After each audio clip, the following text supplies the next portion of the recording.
નમસ્કાર મિત્રો, મારી આ ચેનલમાં તમારું સ્વાગત છે। હાલ દેવાયત ખવડને લઈને એક દુઃખદ સમાચાર સામે આવી રહ્યા છે। લોક સાહિત્યની દુનિયામાં દેવાયત ખવડ ખૂબ જ જાણીતું નામ છે।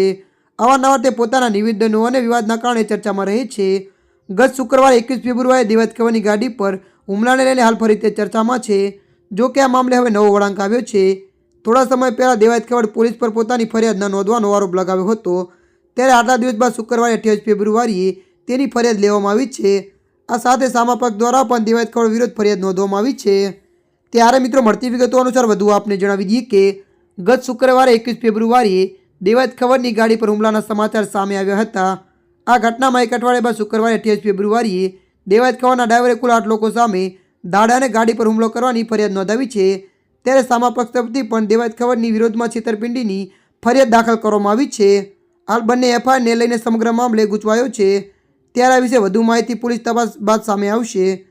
ત્યારે મિત્રો, હાલ માટે આટલું। મળીશું નવી અપડેટ સાથે। જો તમને અમારો વિડીયો પસંદ આવે, લાઇક, શેર અને સબસ્ક્રાઈબ કરી નાખજો। ધન્યવાદ।